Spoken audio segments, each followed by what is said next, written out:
بسم اللہ الرحمن الرحیم، السلام علیکم۔ میرا نام اعجاز بخاری ہے اور میں ایک لائف کوچ اور ریلیشن شپ کوچ ہوں۔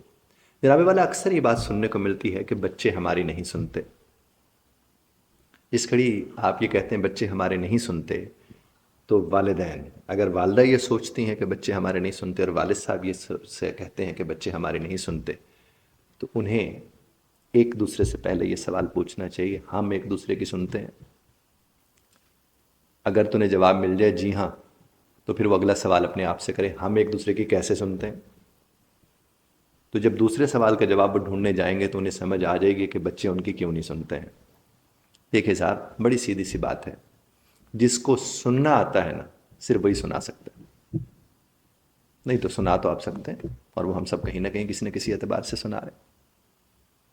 آپ اپنے بچوں کو خالی ہونے دیں، سنیں انہیں۔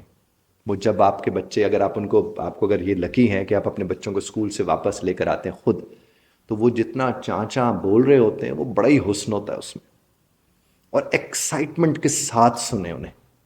ان کی ایکسائٹمنٹ سے بھی اپنا لیول ایک بڑھا کے، فیک کر کے بے شک سنیں، وہ fake it to make it ہو جائے گا، وہ بعد میں ریالٹی بن جائے گی۔ آپ اتنا انجوائے کریں گے اس سفر کو، اور بچے کو بھی لگے گا کہ ہی از بینگ لسن ٹو، اس کو سنا جا رہا ہے۔ اور جب آپ اسے سنیں گے تو آپ اسے سکھا رہے ہوں گے کہ سننا کس کو کہتے ہیں۔ اور یہاں تک کہ جب آپ کا بچہ بات مکمل کر لے تو آپ اس سے یہ سوال ضرور کریں کہ بیٹا آپ کی بات مکمل ہو گئی، اب میں بات کر سکتا ہوں؟ وہ بچہ کل کو یہی کرے گا، جب آپ بات مکمل کر کے ختم کریں گے وہ آپ سے پوچھے گا بابا آپ کی بات ختم ہو گئی یا ماما آپ کی بات ختم ہو گئی، اب میں اپنی بات آپ کے سامنے رکھ سکتا ہوں یا اپنی بات کر سکتا ہوں؟ کتنا فرق پڑے گا، اور کس کو پڑے گا؟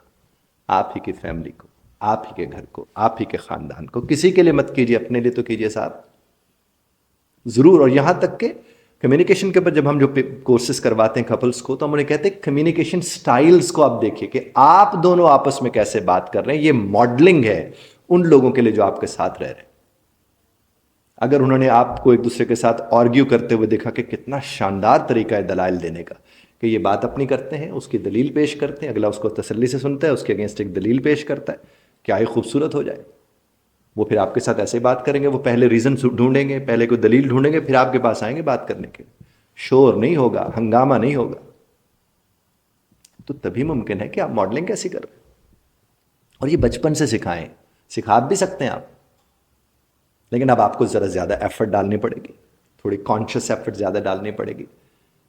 چھوٹے بچے کے ساتھ ظاہر ہے اس طرح سے وہ نہیں ہوتا، اس پہ تو پیار ہی اتنا آ رہا ہوتا ہے ماشاء اللہ سے۔ تو آپ سے میں یہ بات عرض کروں گا کہ ابھی بھی کچھ نہیں بگڑا، ابھی بھی سب ٹھیک ہو سکتا ہے۔ سننا شروع کر دیں، صرف سننا شروع کر دیں اور سنیں، اور جب وہ مکمل ہو جائے تھوڑا وقفہ دیں، درمیان میں ٹوک کے اپنی بات مت کریں کہ ہاں ہاں مجھے پتہ ہے۔ بالکل آپ کو پتا ہوگا، آپ درست فرما رہے ہیں، جو وہ کہہ رہا ہے یا کہہ رہی ہے آپ کو پتا ہوگا، لیکن وہ بتانا چاہ رہا ہے نا، اس کو سنیے تو صحیح۔ اور جس گھڑی آپ اسے سنیں گے، ہو سکتا ہے وہ صرف سنانا ہی چاہ رہا ہو۔ جس طرح آپ کے گھروں میں، ہمارے گھروں میں بیٹھے بزرگ جو ہوتے ہیں، انہیں اکثر حل نہیں چاہیے ہوتا، کوئی سننے والا چاہیے ہوتا ہے۔ خدا آپ کو ہمیں سمجھنے اور سمجھانے کی توفیق عطا فرمائے۔ اختلاف رائے کا حق آپ محفوظ رکھتے ہیں، بذرت طرز اختلاف رائے کا خیال رکھیے گا۔